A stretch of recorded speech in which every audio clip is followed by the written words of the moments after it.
భారత మొత్తం ఆల్ ఇండియాలో ఇప్పుడు ఇండియా గఠబంధన్ ఉంది. ఇండియా గఠబంధన్ 230 ఎంపీలు ఉన్నారు. కాంగ్రెస్ కే 100 మంది ఎంపీలు ఉన్నారు. ఒక్క రోజన్న పార్లమెంట్ లో లేపారా వీళ్ళు? ఒక్క రోజన్న పార్లమెంట్ లో మొత్తం 230 మంది చేసిరా? ఒక్క రోజన్న ప్రధానమంత్రిని కలిసి గోల పెట్టినారా, గగోలు పెట్టినారా, పార్లమెంట్ ను ముట్టడిచ్చినారా? ఏం ప్రయత్నం చేసినారని వీళ్ళు రోజుకో మాట, పూటకో గుమ్మికు రోజు బీసీలను నమ్మించేటువంటి స్టేట్మెంట్లు. ఇప్పుడు మొత్తం క్రెడిబిలిటీ పోయింది కదా. మొత్తం కాంగ్రెస్ ది ముఖ్యమంత్రి గారిని గాని, మంత్రులు కానీ, లేకపోతే కానీ, అంటే వీళ్ళకి అన్ని తెలిసి ఇందులో సిన్సియారిటీ లేదు, ఆనెస్టీ లేదు, సత్యత లేదు, నిజం లేదు. అంటే పబ్బం గడుపుకోవడానికి ఏదో పొరపాట్ల కోట్లు ఏదన్నా చేయిస్తే చేయొచ్చు అనే ఉద్దేశంతో చేసినారు. కానీ అడ్వకేట్ జనరల్స్ తెలుసు, ఈవెన్ ప్రభుత్వానికి తెలుసు ఇది నిలవదని తెలిసి ఇన్ని రోజులు కాలాపన చేసినారని నా యొక్క భావన. సో అంటే ఇప్పుడు రాష్ట్ర ప్రభుత్వం ఏమంటుందంటే మేము చేయగలిగిందంతా చేసాం, మేము చాలా అద్భుతంగా డాటా సేకరించాం, ఎంపరికల్ డాటా చాలా బాగుంది, 46% హిందూ బీసీలు, 10% ముస్లిం బీసీలు వచ్చారు, 56% ఉన్నాయని చేశాం, మేము ఇంతకంటే ఎక్కువేం చేస్తా ఉన్నారు. సో ఈ సర్వే జరిగిన తీరు కరెక్టేనా? మీరేమంటారు? ఇప్పుడు వీళ్ళ ఎలక్షన్స్ రిజల్ట్ ఎప్పుడు వచ్చినాయి?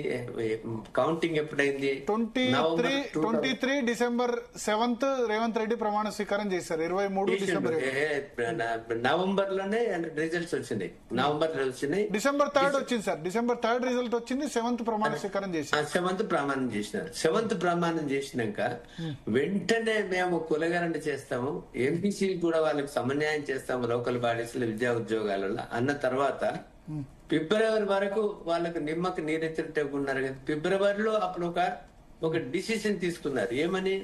మేము కులగణన చేస్తామని ఒక నిర్ణయం తీసుకున్నారు. కానీ ఆ కులగణన కూడా ఒక బీసీ కులగణన చేస్తాము, అందరి కులగణన చెయ్యము అని అప్పుడు అటువంటి భావంతో ముందుకు వెళ్ళినప్పుడు బీసీలంతా గగ్గోలు పెట్టి లేదు కులగణన సమగ్ర కులగణన చేయాలి, అందరు కంపారిటివ్ ఉంటేనే ఎవరు social education backward classes, political backwardness ఎవరికి ఉంది అనేది గోల పెడితే అప్పుడు ఏం చేసినారు?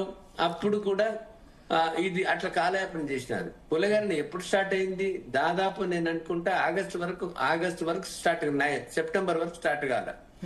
సెప్టెంబర్ 2020 స్టార్ట్ అయ్యి డిసెంబర్ ఎప్పుడు 3 నెలల్లో కంప్లీట్ చేసినారు. ఆ కంప్లీట్ చేస్తే మేము కులగణన చేసినప్పుడే నేను ఒక యాక్ట్ రాసిచ్చిన.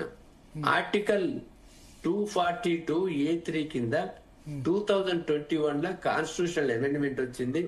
ప్రతి రాష్ట్రానికి పవర్ ఇచ్చినారు. సోషల్లీ ఎడ్యుకేషనల్ బ్యాక్వర్డ్ క్లాస్ ఒక చట్టం చేసి ఆ చట్టం ప్రకారం socially educational backward class enquiry చేసి వాళ్ళని ఒక లిస్ట్ తయారు చేసుకొని వాళ్ళ పర్పసెస్ అంటే ఉద్యోగాలు, లోకల్ బాడీస్ లో welfare measures, economic measures, development measures, అన్ని సంక్షేమ పథకాలు చేసుకోవడానికి ఆ యొక్క లిస్టు ఉపయోగపడుతుంది. మీరు ఇప్పుడు మనకు స్టాటిస్టికల్ సర్వే యాక్ట్ ఉంది, తర్వాత కృష్ణమూర్తి కేసు ఉంది, కాన్స్టిట్యూషన్ ఉంది. ఈ మూడుని కలిపి సమన్వయపరుచుకొని వీళ్ళు చట్ట ప్రకారం చేస్తే బీఆర్ఎస్ వాళ్ళు నాన్ కోఆపరేషన్ చేసేవాళ్ళు కాదు, అగ్రకులాల వారు కూడా నాన్ కోఆపరేషన్ ఉండేది కాదు. అందరికి చట్ట ప్రకారం బద్దులై సరి అయిన డేటా ఇచ్చి చక్కని కులగణన ఇక్కడ జరిగేది. కానీ ఇక్కడ ఏది మొదలు పెట్టలేదు. ఫస్ట్ ఇక్కడ బీసీ కమిషన్ కి ఇచ్చినారు బాధ్యత, తర్వాత ప్లానింగ్ కమిషన్ కి ఇచ్చినారు, తర్వాత మళ్ళా ఒక డెడికేటెడ్ కమిషన్ వేసినారు. దాని తర్వాత 1 man కమిటీని వేసినారు. ఇవన్నీ కులగణన ఎప్పుడు జరిగిందో, ఎట్లా జరిగిందో, ఎవరింటికి వచ్చినారో, ఏం చేసిందో, కానీ అది దానికి ఒక ఎక్స్పర్ట్ కమిటీని, ఒక న్యాయమూర్తి గారిని, social professor justice Sudarshan Reddy చేసినారు. మరి వాళ్ళు ఏం పోస్ట్ మార్టం చేసినారు, ఏం అనాలిసిస్ చేసినారు? ఇంతవరకు కులగణన బయటికి పెట్టకపోవడం అనేది అదే బీహార్ రాష్ట్రంలో కులగణన రిపోర్ట్ బయట పెట్టిండ్రు. మొత్తం ఇక్కడ కూడా అసెంబ్లీలో పెట్టారు కదా. అసెంబ్లీలో పెడితే ప్రజలకు ముందు పెట్టొద్దండి.